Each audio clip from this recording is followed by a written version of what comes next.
Assalamualaikum warahmatullahi wabarakatuh. Selamat siang, Om Swastiastu, Namo Buddhaya, salam kebajikan untuk kita semua. Hidup mahasiswa, hidup rakyat Indonesia. Selamat datang di Kasta Talk. Saya Ruli Paujan, tuan rumah podcast ini. Dan hari ini kita akan menjelajahi edukasi pendidikan politik mahasiswa yang sangat menarik. Dan jangan lupa untuk menyimak terus agar tidak ketinggalan episode kami yang akan datang. Sekarang mari kita mulai. Salam kepada para mahasiswa yang selalu bersemangat dalam mengejar ilmu. Dalam perjalanan ini kita hanya menjadi penikmat pengetahuan, tetapi juga agen perubahan. Mari kita bersatu, tidak hanya sebagai individu, tetapi sebagai suara yang menggalang perlawanan terhadap ketidaksetaraan, ketidakadilan, dan segala bentuk penindasan. Bersama kita dapat membentuk masa depan yang lebih baik. Selamat berjuang, hidup mahasiswa, hidup rakyat Indonesia. Selamat datang para narasumber dan moderator yang terhormat. Kami sangat bahagia atas kehadiran saudara dan saudari di acara ini. Terima kasih telah berkenan berbagi pengetahuan dan pengalaman berharga saudara. Mari kita bersama-sama menjadi sesi ini penuh inspirasi dan pembelajaran yang bermanfaat. Tanpa berlama-lama lagi, mari kita sambut moderator kita, Pres Ajeng, dan narasumber kita yang sangat luar biasa, Bapak Ilyas Ali Husni, SPD, dan waktu tempat dipersilahkan. Teman-teman, perkenalkan saya moderator hari ini. Perkenalkan juga saya mahasiswa psikologi. Nama saya Ajeng Rona Wulan Herawati yang akan menemani mungkin beberapa waktu ke depan untuk berdiskusi bareng sama Kang Ilyas ya di sini. Ini juga ada Kang Ilyas di sini, boleh memperkenalkan diri secara langsung. Ya, bismillah. Assalamualaikum warahmatullahi wabarakatuh. Kawan-kawan semua, perkenalkan saya Ilyas. Kawan seperjuangan juga dari Pres Ajeng, saya alumni dari UPI. Sekian. Apa lagi kira-kira? Ya paling kita mau diskusi-diskusi santai ya. Nah kemarin tuh kita tuh udah bikin beberapa pertanyaan buat didiskusikan gitu ya. Boleh ya kita diskusikan. Sebentar ya, aku cek dulu pertanyaannya buat didiskusikan. Kebetulan kesibukan saat ini apa nih Kang Ilyas? Kalau kesibukan sekarang, tentunya kan baru lulus kemarin ya, baru beberapa bulan ya. Akhirnya 7 tahun di kampus, purna, bertemu alma mater. Kesibukan sekarang pasti ya menginformasikan ilmu yang kami dapatkan selama di kampus. Lulus niatnya pengen kerja di lembaga riset, langsung S2 lah kerja, sambil S2. Cuma dikagetkan dengan momentum pesta demokrasi. Di luar dugaan, kok di luar kampus udah riuh nih dengan pesta demokrasi dan lain-lain. Yang mau tidak mau harus terlibat, berperan. Ya selain pada akhirnya jangan sampai jembatan masa depan diputus untuk lanjut sekolah lagi S2. Ya setidaknya berperan walaupun hanya menjadi partikel kecil, sebenarnya bisa memberikan suatu hal yang substansial kepada masyarakat terkait pesta demokrasi di tahun 2024 ini. Baru pertama udah langsung masuk pesta demokrasi nih teman-teman, kayak seru banget ya pesta demokrasi hari ini. Nah sebelum kita jauh ke sana, kita coba pengen bahas dulu. Kan sebelumnya Kang Ilyas juga seorang mahasiswa ya. Nah apa sih yang paling bermakna soal ini nih, kehidupan di dalam kampus yang paling bermakna dan yang paling berkesan tuh apa sih selama jadi mahasiswa gitu? 7 tahun ya padanya di kampus UPI. Apa yang paling bermakna atau berkesan? Ya jelas ya menikmati waktu, ya banyak menghalau malam lah, membunuh keraguan. Banyak diskusi-diskusi dengan teman-teman. Hal yang paling dirindukan ya adalah pada akhirnya bagaimana kita menjadi oposisi yang ideal dan loyal. Kita baik untuk kampus sendiri ketika ada ketidakadilan ataupun untuk negara juga pada akhirnya. Jadi hal yang pada akhirnya dirindukan di dalam kawah candra di muka kita ya, atau kampus ini ya padanya kebebasan bahwa padanya kampus sebagai ruang pembelajaran masyarakat, kampus sebagai freedom of pasti ataupun dari kebebasan, merasakan manusia yang paling manusia itu di kampus gitu. Bebas di kampus membahas apa A, B, C, D dan lain-lain selagi tidak pada melakukan tindak pidana, sangat bebas. Makanya mungkin dari jam 7 pagi ke jam 7 pagi itu nggak terasa gitu kan padanya diskusi di kampus ataupun momen yang dirindukan bagaimana 4 tahun berdiri tegak bersama teman-teman membicarakan arti tentang freedom and justice di jalanan, bahwa pada akhirnya yang dirindukan selain diskusi ngopi yaitu aksi di jalanan itu sendiri. Aksi ya. Aksi bareng sama Bupres teman-teman itu lain. jadi emang kita tuh harus bisa menjadi oposisi yang ideal. Betul. Ya tentunya jadi mahasiswa tuh bebas gitu ya, kita mau Betul. melakukan diskusi apapun selama tidak keluar dari jalur hukum. Jalur hukum, seperti itu. Nah kita kan ya Pres udah apa ya, Kang Ilyas juga udah lama gitu ya di kampus. Nah aku pun tanya nih, seberapa penting sih gitu tentang tridharma perguruan tinggi? Apakah memang setiap mahasiswa tuh memang harus mewujudkan tiga-tiganya gitu? Atau gimana nih? Oke. Ini yang jadi pada akhirnya keresahan juga ya, keresahan dan mungkin ada dekadensi di kampus hari ini gitu. Selain padanya mohon maaf, kampus yang hari ini apa ya sudah menjadi suatu ladang untuk industrialisasi pendidikan, kampus yang kebanyakan keluar dari substansi yang ya padanya menjawab tantangan-tantangan pasca global gitu, bukan menjadi kampus yang ini menjadi laboratorium demokrasi, ini menjadi suatu apa ya titik atau inkubator Dharma Bakti untuk negeri gitu. Nah kalau berbicara tentang Tridharma perguruan tinggi, itu jelas ya kawan-kawan itu menjadi satu jantung buat kita ya, jantungnya mahasiswa adalah Tridharma perguruan tinggi ya, secara umum adalah pendidikan, pelatihan, pengabdian. Itu pun mau tidak mau kan menjadi turunan dari konstitusi kita. Kalau kita lihat di dalam pembukaan Undang-Undang 45 bahwa negara harus bisa melindungi, mensejahterakan dan mencerdaskan. Selain tertib dunia dan keadilan sosial, ada kata mencerdaskan kehidupan bangsa, itu diturunkan menjadi pasal 31 ayat 5 di Undang-Undang 45 bahwa tujuan pendidikan Indonesia adalah selain mengembangkan ilmu pengetahuan dan teknologi, tapi mampu mendorong kemajuan peradaban kesejahteraan masyarakat Indonesia. Nah, barulah turun kepada Undang-Undang 12 2012 tentang pendidikan tinggi. Di sana dijelaskan asas, prinsip, fungsi dan penyelenggaraan pendidikan tinggi. Di sana sangat jelas dijelaskan bahwa selain kampus padanya harus memihak kepada masyarakat ekonomi kurang mampu, kampus harus padanya independen, mampu menciptakan pengetahuan, tapi di sana dijelaskan bahwa unsur sivitas akademika bukan hanya mahasiswa tapi dosen dan birokrasi di kampus harus menjalankan Tridharma perguruan tinggi. Nah, apakah penting? Sangat penting. Dan ini bahkan menjadi penyangga ataupun wujud bukti adanya pendidikan tinggi Indonesia. Nah, Tridharma perguruan tinggi yang hari ini kebanyakan kalau saya lihat ya, itu tidak sepenuhnya optimal dilaksanakan. Kita lihat umumnya kuliah 4 tahun, itu habis selama 70% 4 tahun kuliah di pendidikannya saja dan hanya pendidikan formal saja di kelas gitu. Nah 20% habis di penelitian yang sifatnya sebatas ya skripsi, tugas dan lain-lain yang sifatnya formal saja. Ini yang paling sedikit 10% di pengabdian, sedangkan pengabdian itu bentuk implementasi dan yang mempraktekkan ilmu yang kita dapatkan di masyarakat langsung. Nah, jadi kalau kita lihat sangat jauh gitu diferensiasi antara pendidikan, pelatihan, pengabdian. Seharusnya pendidikannya seimbang juga, pendidikan di kelas dan pendidikan di luar kelas juga, baik di kaderisasi, diskusi, pengkaderan ormawa itu merupakan pendidikan. Atau penelitian, nah penelitian ini merupakan satu hal yang terpenting karena padanya untuk melihat bahwa kampus menjadi ciri khas untuk mensejahterakan masyarakat Indonesia terlibat dalam seluruh dinamika sosial untuk lebih baik.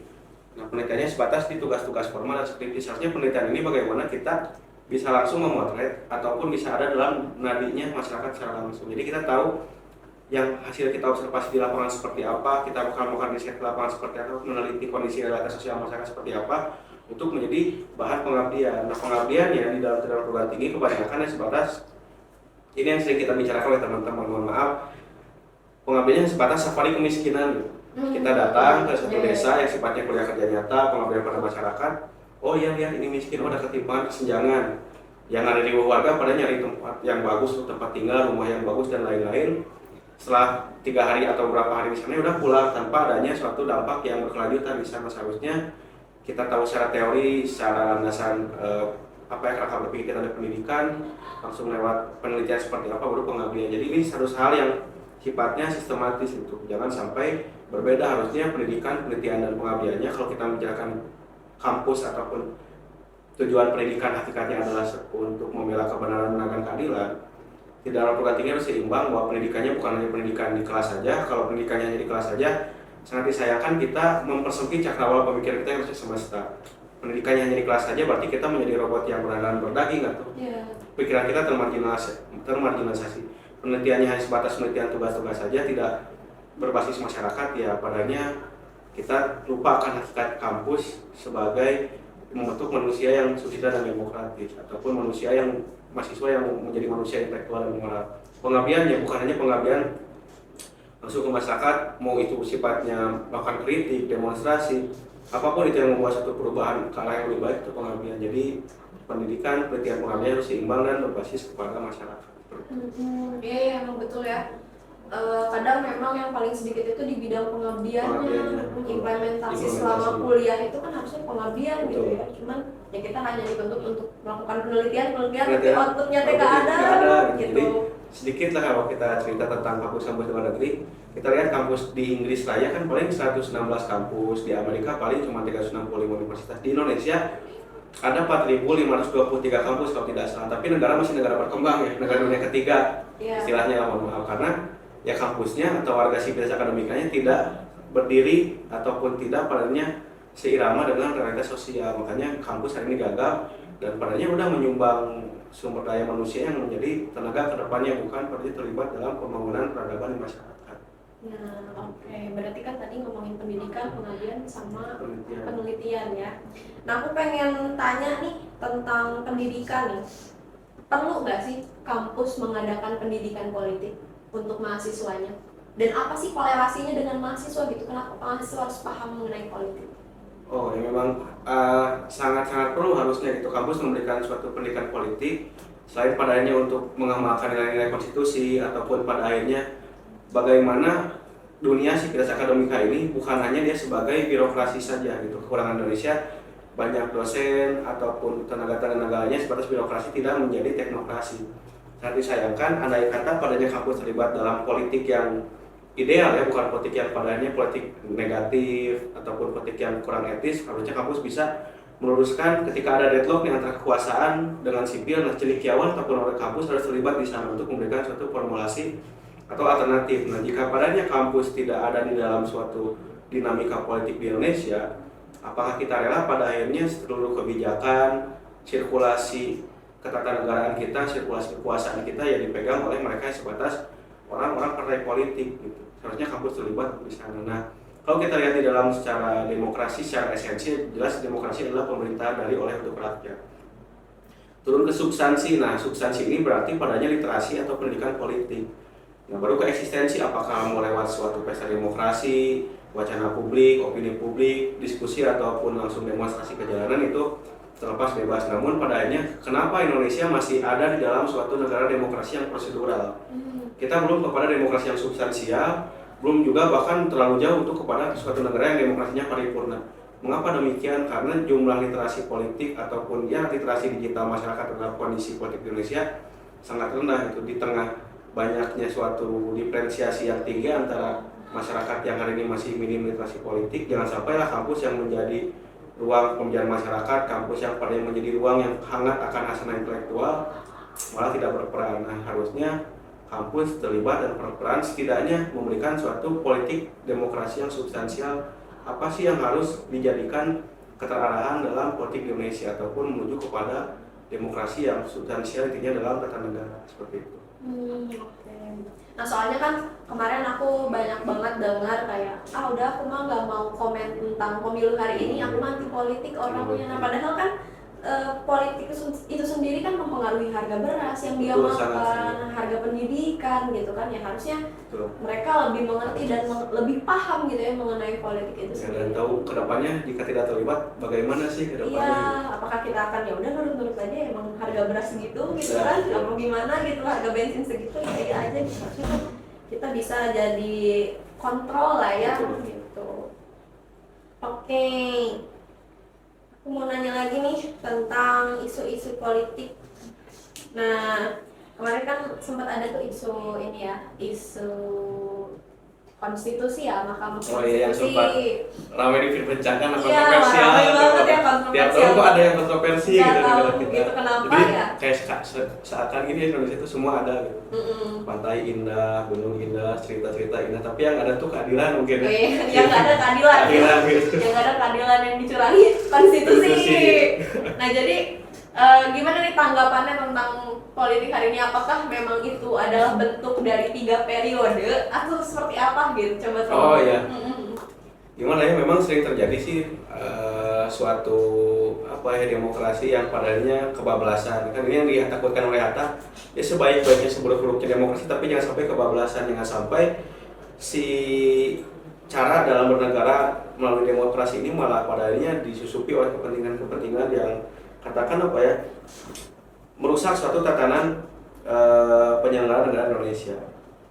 Nah, memang kalau padanya kita lihat di tengah kondisi hari ini, saya sempat berpikir gini, Bukas, ini kita bernegara atau berkelompok gitu. Kalau kita berkelompok, ya berarti atas dasar kepentingan dan artinya tidak mementingkan kelompok lain, dikatakan masyarakat adalah minoritas, tapi tirani minoritas ini berpengaruh terhadap masyarakat minoritas. Kalau bernegara, ya negara kita kan jelas di dalam undang-undang dasar bahwa kedaulatan tertinggi supremasinya ada di tangan rakyat, ataupun negara kita negara hukum. Kalau bernegara berarti pada kita tahu siapa yang berdaulat dan kita tahu akan politikawi ataupun rule of law di negara kita. Nah, balik lagi ke perihal tadi tentang hasil putusan MK mungkin ya yang kemarin sempat kontroversial. Kok ini, anak muda rame nih, saya berpikirnya gini, anak muda atau anak penguasa gitu. Maksudnya, kita gini deh kawan-kawan, kalau kita lihat bahwa itu kan putusan MK gitu, nah putusan MK dan itu pasti padanya di dalam hukum positif di Indonesia yang mazhabnya Eropa kontinental kan itu berasaskan dari asas-asas yang di atas ataupun harus mengikuti hierarki hukum yang di atas, karena kalau tidak dianggap gagal. Nah, hal yang paling tinggi di atas hukum itu ada namanya asas dan norma. Asas ataupun norma di dalam pemilihan umum kita itu kan luber jurdil. Misalkan tentang nilai langsung, umum, atau rahasia dan berkeadilan. Kita ambil dari berkeadilan. Di dalam putusan MK kan padanya dibatasi, ada suatu hal yang membatasi, umur pada akhirnya boleh umur berapapun, asalkan, nah di sini ada dikotomi, ada pembeda, pernah menjabat sebagai kepala daerah. Nah kalau mau anak muda, udah misalkan mantan presma yang udah lulus, masih ataupun mantan ketua RT, Karang Taruna, jangan ada pembedaan harus kepala daerah gitu. Maksudnya siapa lagi gitu ya kalau kepala daerah? Ada kekeliruan gitu. Maksudnya kalau pengen secara asas dan norma paling tinggi dalam pemilihan umum Indonesia, ya udah berkeadilannya tidak boleh ada satu kata yang ini harus kepala daerah dulu gitu. Kepala daerahnya kan masih ribut untuk urusan birokrasi, permasalahan di daerahnya. Ya yang udah siap diberikan karpet udah pasti siap. Nah ini akhirnya menjadi sorotan oleh publik bahwa kenapa kok bisa semudah ini gitu.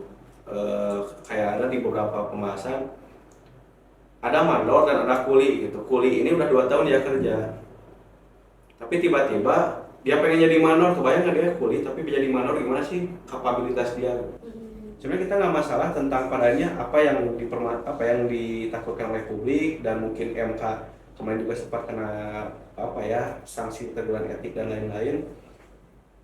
Yang kita harapkan tuh bahwa ya kenapa semua anak penguasa, mau anak tukang beca, anak tukang ojek, anak buruh, anak nelayan dan lain-lain, cuman berikan suatu keadilan dalam keputusan regulasi yang diberikan. Jangan sampai hanya memihak kepada satu kelompok saja, dan ya kenapa yang nyalon cuma itu aja gitu. Dan kenapa padanya mohon maaf paslon lain yang sudah mendaftar, kalau ini bentuknya suatu perlawanan, harusnya kan ada suatu gerakan ataupun ada suatu penolakan gitu, bahwa ini sudah cacat secara norma dalam pemilihan umum. Dan yang kita takutkan bahwa perihal 3 periode, politik dinasti, ya ini sebenarnya udah kelihatan, apalagi gitu dengan padanya kekuasaan hari ini, ya ada yang besarnya di mana, anaknya di mana, ataupun ininya di mana. Jadi yang kita pikirkan tuh ini bernegara atau berkelompok itu kok mentang-mentang mungkin karena dia menguasai alat negara, dia bisa palingnya membuat suatu perseorangan-orangan dalam regulasi yang dia berikan untuk mungkin ya anak tercintanya, saudaranya, ataupun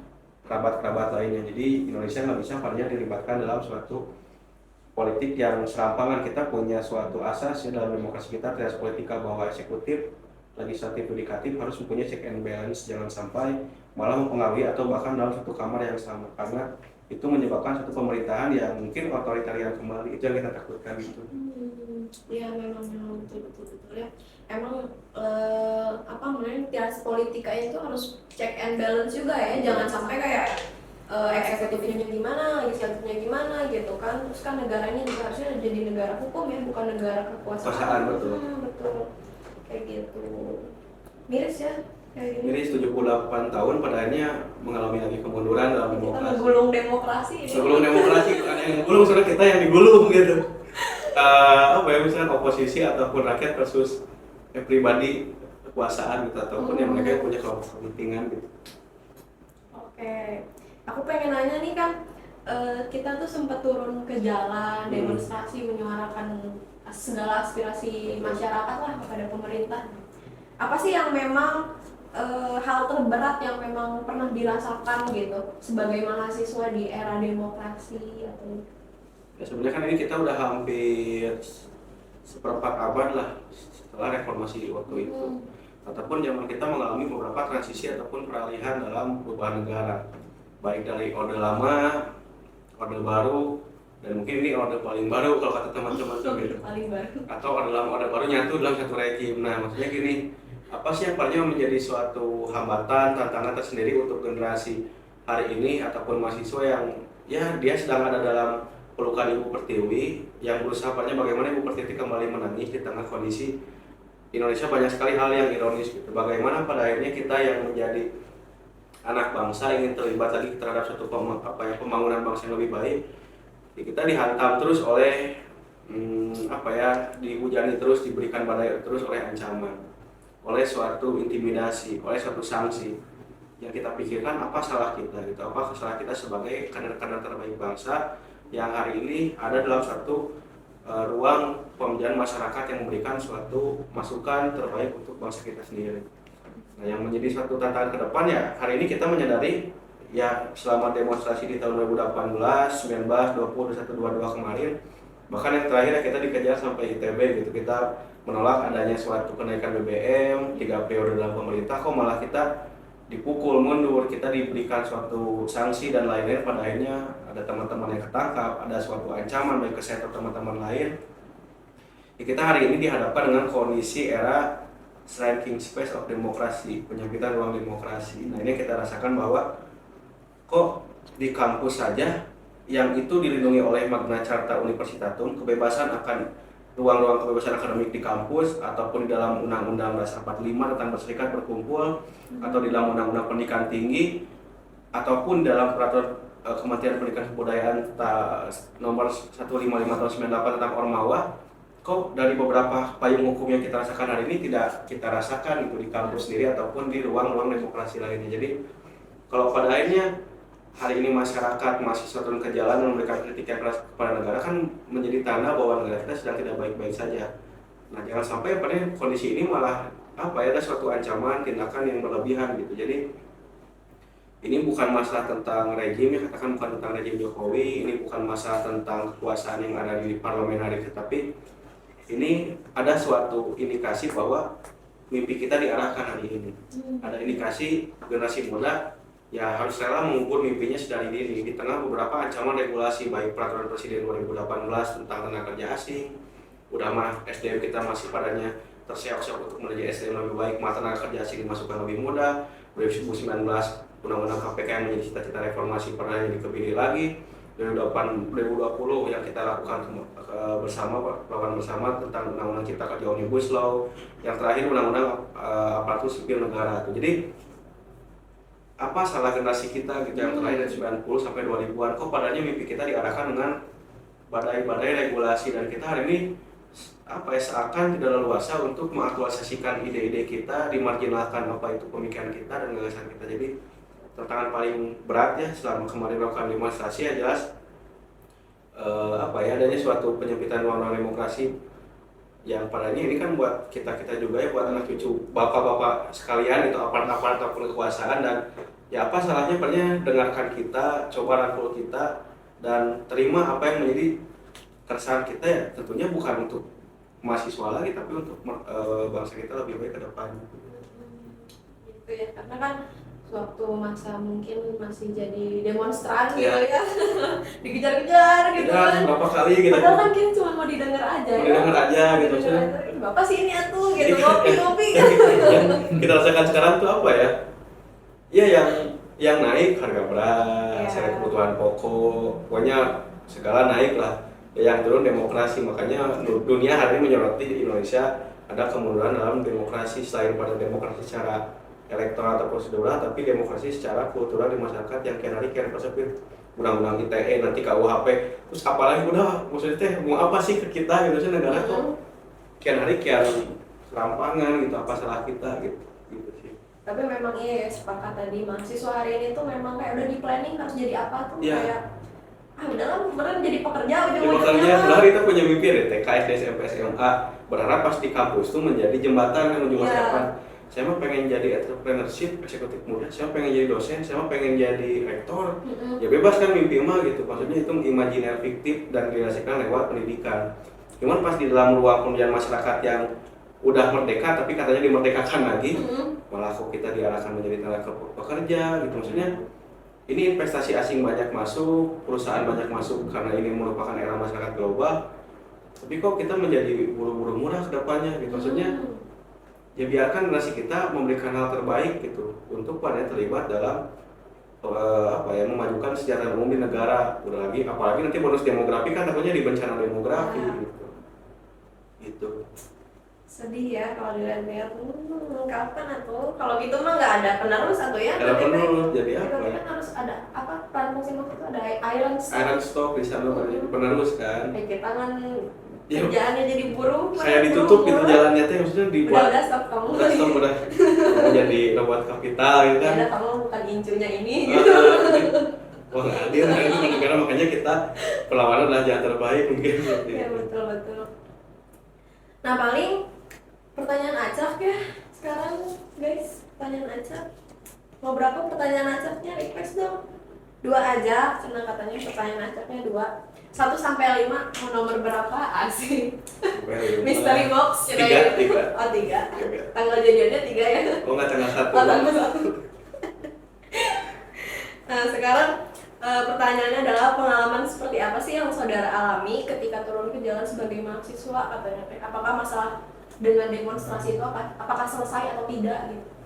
Oh masalahnya ya paling ketika turun ke jalan, ya ini mah kalau masalah selama jadi demonstran ya, pra demo bahkan pasca demo pun ancaman udah ada gitu, baik kita mau melakukan konsolidasi, kita mau coba untuk menyatukan narasi-narasi seperti apa kampus sudah dibatasi oleh kampus, sudah dibatasi oleh hal-hal yang palingnya ya kita mau diskusi di mana gitu ya. Kalau diskusinya di DPD atau di gedung sate boleh mah ya mah nggak mungkin akan kita duduki langsung gitu, tapi kan di kampusnya aja udah kayak gitu. Mau coba memberikan surat pemberitahuan aksi gitu kan, bukan izin ya teman-teman, kalau izin mah polisi bukan punya negara gitu, kita hanya memberitahukan aja, menjalankan tugas sebagai warga negara dalam konstitusi. Memberikan pemberitahuan dipersulit, bahkan ada ya kemarin tahu kan Bu Pres, satu teman kita mau mengirimkan surat aksi itu ditahan 2 jam. Iya, diceritain dulu Nabi Sulaiman. Nabi Sulaiman, lain-lain kok. Ini teman-teman ini tingkat baik mau aksinya memberitahu aksi gitu malah ditahan dulu gitu. Nah ini yang kita khawatirkan, ataupun sebenarnya hal yang paling apa ya kita rasakan hari ini bukan masalah aksi ataupun konsolidasi, tapi ruang-ruang di kampus yang harusnya kantin kampus, sekret kampus, lorong-lorong kampus, taman-taman di kampus itu penuh dengan kajian yang hangat, hasanah intelektualnya jelas, punya otentik pemikiran yang jelas. Tapi ini yang dibahayakan ketika mulai banyak individu yang apatis dan memikirkan tantangan ke depan seperti apa. Makanya banyak tuh mahasiswa yang ya bagus sih ketika demo ikat dia turun ke jalan karena dasar tanggung jawab moral. Tapi ketika ditanya demonya apa, bingung. Karena apa? Ya ruang-ruang di kampusnya hari ini terjebak oleh suatu hal sifatnya administratif gitu. Nah, dipersempit ruang-ruang temannya. Makanya untuk banyak permasalahan Indonesia tidak langsung respon atau reaksioner karena bingung mau apa gitu, karena ruang-ruang kajian ini persempit. Nah kedua, tantangannya jelas tadi selain ancaman dan lain-lain, bahkan saya udah 2 kali mungkin jadi daftar pencarian orang gitu. 2020 dicari, kemarin 2022 juga dicari kan waktu selepas aksi kita dipukul mundur sama aparat berseragam, ditembak tuh sampai kampus ITB pakai gas air mata dikejar mahasiswa. Dan saya menjadi daftar pencarian orang lagi 2 minggu lah dicari gitu dari beberapa pihak aparat di Jawa Barat lah. Untungnya kampus saya sendiri ya mendukung saja gitu, karena ya coba tanya ke pihak kampusnya, ke rektornya. Saya nggak tahu rektor, coba tanya ke wakil rektor, wakil rektor nanya ke wakil dekan sampai prodi, ya nggak tahu, akhirnya nggak bisa dapatkan informasi saya, pecah aja, dia nggak berhasil. Tadinya mau ngasih ancaman ke kampus. Nah terus apakah permasalahan Indonesia ini bisa selesai dengan cara demonstrasi? Seharusnya bisa gitu, karena pada akhirnya setiap perubahan di Indonesia pasti diawali oleh berkibarnya bendera kampus di jalanan. Tidak ada suatu perubahan dari parlemen ataupun dari istana langsung, karena memang ada perubahan lewat undang-undang cipta kerja, perubahan lewat undang-undang ASN, peraturan lewat undang-undang mineral batubara. Cuman perubahannya yang kita rasakan langsung di masyarakat, ya perubahannya yang menindas, gitu. Perubahannya yang melakukan satu diskriminasi antara sipil dengan pengusaha atau investor, ataupun perubahannya bukan perubahan yang dibangun secara bottom up, tapi top down, punya kepentingan berikan regulasi jadilah perubahan. Nah, jadi gini, Tuhan tidak tidur, ya mungkin anggota dewannya ketiduran gitu, kayak gitu. Jadi istilahnya apa ya, maksudnya ini yang keliru hari ini gitu. Dalam politik Indonesia seharusnya adanya suatu legislatif tuh dia turun ke daerah, pilih ke konstituen, menyerap aspirasi, baru dijadikan suatu regulasi. Jadi harusnya regulasi itu dari masyarakat kepada politik ataupun kepada lembaga legislatif, baru ke masyarakat untuk mengayomi, mesejahterakan. Tapi hari ini dari legislatif kebanyakan langsung turun ke masyarakat tanpa pernah ada sosialisasi dulu ataupun menyerap aspirasi. Nah, jadi intinya apakah bisa merubah permasalahan Indonesia? Ya walaupun utopis, ya kita ingin revolusi, kita ingin reformasi, kita ingin undang-undang ini dibatalkan, ingin perpu, perpres. Kita terus tiap hari mungkin konsolidasi, kita tiap minggu demo, dikejar dengan ancaman bertubi-tubi dan lain-lain. Tapi kita rasa itu adalah jalan yang kita pilih, jalan yang otentik dengan mahasiswa, jalan yang memang independen gitu. Nah jadi di demo aja masih bisa ngelak, apalagi nggak di demo. Demo adalah satu penekanan yang efektif untuk memberikan efek jerak kepada kekuasaan yang hari ini kian serampang gitu. Tapi memang beberapa demonstrasi itu kan kayak misalkan kemarin 2019 kan sempat demo besar tuh. Tapi aturannya tuh memang nggak dihapuskan, tapi kayak ya udah kayak di hold dulu. Ya, di hold dulu, nanti di beberapa tahun kemudian baru diketok gitu. Kayak ujung-ujungnya mah jadi nggak nyampe gitu, dan malah jadi nggak direvisi juga undang-undang yang bermasalah tuh gitu. Kayak kemarin kan kayak apa sih, omnibus law, KPK, KUHP, banyak lah gitu. Maksudnya diketok juga gitu. kayak apa ya sekarang tuh ya peraciknya dari eksekutif ya legislatifnya menjaga pesanan itu gitu. Jadi seakan kok kayak gitu. Jadi kebayang ya, maksudnya kawan-kawan di demo aja di media ramai sampai media internasional mempublish apa yang sedang dilakukan demonstrasi di mahasiswa Indonesia, tapi ya seakan tidak ada malu. Jadi ini sebenarnya memecahkan value seseorang, kita seseorang, dan kita lihat secara marwah atau etika seseorang ketika memimpin. Jadi walaupun dia tidak jatuh karena ada kesalahan atau kebijakannya padanya tidak dirubah, masyarakat tidak akan lupa apa yang sedang terjadi di masa lalu, baik di 2018, 1920 ataupun kebijakan bertubi-tubi, bahwa ini menjadi legacy buruk untuk mereka yang sedang berkuasa di tahun-tahun yang banyak melakukan kebijakan yang itu ugal-ugalan. Karena memang di pemerintahan hari ini kan kita kurang gitu ya di dalam oposisinya, ya minim lah oposisinya. Makanya mau kita gugulitikan di jalan lah, mau kayak kita gimana terseok-seok mau gimana tetap aja gitu kan. Di dalam situ juga nggak ada oposisi cuma berapa. Dan kita tuh kebayang nggak, Bu Pres, lagi diskusi konsolidasi tiba-tiba undang-undang apa diketok, tiba-tiba undang-undang KPK diketok. Itu kebijakan atau tahu bulat itu kok dadakan gitu. Oke. Pertanyaan selanjutnya, nomor berapa nih? 1, 2, 4, 5. 4. Nomor 4, kenapa nggak nomor 1? Cakan.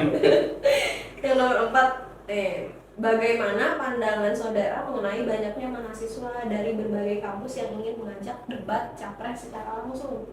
Bagus nggak sih? Sangat bagus sih, bahkan memang karena apa ya, dengan riuhnya pesta demokrasi hari ini, ataupun kita ini kan efek domino gitu dari Gen Z, generasi milenial, menjadi pemilih pemula, menjadi investor terbesar dalam suara yang menentukan kemenangan capres dan cawapres. Jadi mulai banyak tuh bikin platform, mulai banyak tuh bikin ruang-ruang diskusi ya, maksudnya jangan sampai 60% pemilih pemula ataupun 56% dari generasi milenial malah terbutakan gitu oleh opini publik hari ini, oleh pada akhirnya hal yang itu sifatnya malah tidak substansial. Nah, kalau ada beberapa kampus yang ingin ataupun beberapa mahasiswa yang ingin coba debat dengan capres cawapres, sangat-sangat baik gitu. Kalau kita lihat di kampus-kampus di luar negeri, kita ambil di Amerika, bahkan kalau di sana student government-nya nggak tahu ya apakah namanya BEM atau gimana di Amerika. Jadi udah mah BEM-nya itu dilibatkan dalam perumusan kebijakan, BEM-nya dilibatkan dalam keputusan di Dewan di Gedung Putih juga, karena pemerintahan mahasiswa terlibat juga dalam pemerintahan negara. Nah, ataupun setiap adanya sirkulasi kekuasaan di dalam pemilu di Amerika, kita ambil para mahasiswa itu memberikan suatu konvensi untuk diterapkan untuk kebijakan ke depan siapapun presidennya. Cuman kalau di kita ada suatu hal yang membuat skeptis gitu. Capres datang ke kampus, takutnya ini penggiringan untuk mobilisasi suara atau seperti apa. Dan memang baik asalkan jangan hanya satu paslon aja yang hadir, karena kalau satu paslon mungkin dampaknya kayak ini mau keberpihakan, ataupun kalau satu paslon tapi dibikin kontinuitas tiga calonnya kita bedah, kita breteli, kita katakan istilahnya mau di bedah barang-barang, visi misi dan lain-lainnya dan memberikan suatu konsensus dari kita. Nah memang baik, cuman jangan jadikan ini suatu ladang untuk mencari suatu pendapatan, ladang untuk menurunkan kepentingan dari elit kepada kampus. Sangat disayangkan. Jadi harusnya kampus memfasilitasi ruang-ruang debat, ruang-ruang diskusi kayak kemarin tuh di UGM, di UI itu bagus tuh. Jadi sebenarnya mencerdaskan pandangan kita terhadap politik yang bukan hanya melihat karena patron politiknya, karena namanya, karena bapaknya siapa, ibunya siapa, ataupun dia punya menjadi suatu sorotan publik lah, mau artis terus siapa, tapi kita lihat apa yang mereka bawa. Ini kan hari ini masyarakat dibawa kebingungan dengan banyaknya brosur-brosur, banner-banner, baliho-baliho yang ini capek loh kita melihat senyum palsu mereka gitu maksudnya, ataupun dan minim gagasan politik janji politiknya belum jelas, makanya fasilitasilah oleh ruang-ruang yang itu menjadi ruang yang ilmiah di kampus sendiri gitu. Oke, keren ya. Tapi ya memang ketika teman-teman mahasiswa dari kampus-kampus lain mengundang debat capres cawapres di kampus ini, yang datang yang gitu lagi biasanya. Iya, datang gitu lagi gitu kan. Kan ada 3 gitu maksudnya. Ada 3. Oh yang nomor itu terus gitu. Oh yang itu terus yang jadi sorotan tuh, yang sibuk gitu. Ya, mungkin yang lain sibuk.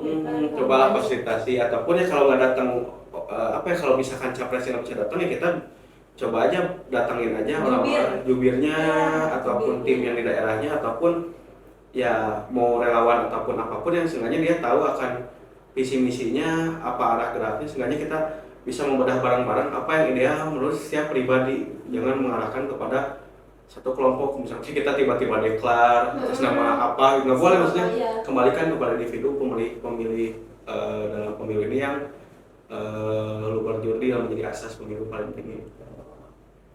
Nah paling itu sih kalau misalkan untuk pertanyaan aku mah ya udah beres ya pertanyaannya.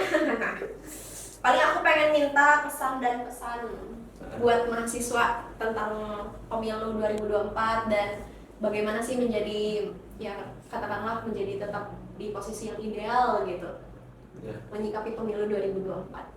Sebagai intelektual sebagai kami intelektual, sebagai masyarakat, sebagai negarawan kita ambil level paling tinggi. Jadi pada seluruh kawan-kawan baik itu yang ada di dalam lingkup ruang sivitas akademika di kampus, seluruh stakeholder yang mendengar melihat podcast ini ataupun bisa mengerti kondisi bangsa hari ini yang padanya Indonesia sedang tidak baik-baik saja gitu. Ini sedang riuh, tapi apa sih dampak kedepannya? Jadi untuk teman-teman sendiri, utamanya mahasiswa, selagi kita ada di planet bumi di dalam satu teritorial negara, kita tidak bisa lepas dari hegemoni kekuasaan. Kita tidak bisa lepas dari dampak kebijakan yang itu merupakan usulan ataupun yang dibentuk oleh eksekutif atau legislatif. Kita tidak bisa lepas, mau kita sembunyi di gorong-gorong, di dalam gang-gang sepi sekalipun, kita pasti kena dari dampak kebijakan. Makanya di tengah kondisi hari ini kita harus bisa menjadi individu yang jelas yang punya suatu independensi karena mahasiswa itu punya independensi etis, secara pikirannya tidak termarginalisasi, etis maksudnya tahu yang baik yang seperti apa, hanif yang punya condongnya pada kebenaran keadilan, dan independensi organisatoris. Jangan sampai musak terhadap apa yang menjadi perencanaan organisasi jangka panjang baik di aturan dan lain-lain. Nah jadi untuk melihat kondisi ke depan, tantangan kita berat, bukan hanya dititipkan kepada satu lembaga, tapi kepada 2 orang yang terpilih menjadi pemegang kekuasaan tertinggi. Di tengah kondisi kita ada di era disrupsi, kedepannya akan ada bonus demografi, kita akan menghadapi tantangan-tantangan yang begitu banyak ke depan, baik tentang ekonomi, lingkungan, gender, pendidikan, dan lain-lain. Jadi pastikan kita memilih secara bijak, secara cerdas, dan jangan sampai termakan oleh penggiringan opini publik saja gitu. Jangan hanya padanya melihat kondisi pesta demokrasi ini karena ini pesta demokrasi yang substansial gitu, yang penuh dengan ide, penuh dengan khas pemikiran otentik. Ya, ini bukan stand up komedi gitu. Ini bukan ajang cari apa, tapi bagaimana ajang ini tertuang menjadi ajang ide, gagasan ini tertuang menjadi manifestasi keterarahan di dalam negara. Karena nanti 14 Februari nanti satu suara kita menentukan, bukan hanya untuk 5 tahun, mungkin 50 tahun ke depan, mungkin berapa ratus tahun ke depan, dari dua orang yang akan memimpin bangsa yang heterogen, penuh dengan permasalahan yang kompleks, banyak sekali permasalahan-permasalahan yang belum pada akhirnya terselesaikan. Jadi satu suara sangat berdampak, ataupun kalian melakukan suatu giat-giat politik di masyarakat, berikanlah suatu hal yang ideal untuk masyarakat. Jadi 14 Februari nanti itu bukan hari kasih sayang ya, jadi hari kasih suara dan harapan, mungkin itu singkatnya. Oke, jadi aku harap sih teman-teman juga nggak golput ya, karena satu suara itu sangat berarti banget, sangat berarti, dan memang harus tetap kita coblos gitu ya. Dan jangan lupa juga lihat track recordnya, lihat juga orang yang support mereka di belakang siapa. Nah itu jangan sampai malah terjadi lagi di tahun-tahun setelah pesta demokrasi ini selesai, malah banyak permasalahan yang makin rumit. Makanya perlu teliti, perlu cerdas lah gitu. Iya betul. Kalau bisa istiaroh dulu gitu, umat Islam atau agama lain menanyakan kepada, ya padanya banyak melihat kondisi lah, jangan sampai salah pilih sih. Karena ngeri sih kalau salah pilih gitu. Jangan sampai gitu ya, kayak kita ngomongin korupsi, gagasannya tentang korupsi, tapi padahal mereka banyak gitu di parlemen, kenapa nggak langsung diketok aja gitu ya untuk memberantas korupsi gitu. Jadi jangan sampai padanya kita, ya tadi kan keadilan secara konstitusi, tapi keadilan secara berpikir jangan sampai diarahkan. Maksudnya kita pengennya berpikir pemilu yang berdialektika gitu, kita bareng-bareng, tapi malah dikasih uang, dikasih hal-hal yang itu tidak perlu gitu. Maksudnya nantilah dijawab oleh program, bukan dijawab oleh satu barang yang itu buat masyarakat wah senang, nggak gitu. Jangan mau dibeli 50.000 atau susu kotak atau nasi padang atau apalah, jangan lah. Maksudnya ini tantangan ke depan yang sampai salah pilih, karena ya kita betul tadi Bu Pres Iron Stock sebagai penerus bangsa kita ke depan. Paling segitu aja nih podcast hari ini. Nanti kita lanjut dengan tema-tema yang lebih menarik lagi. Aku Ajeng sebagai moderator di sini bersama dengan pemateri kita Kang Ilyas pamit undur diri ya. Terima kasih teman-teman, selamat mendengarkan di Kastar Talk.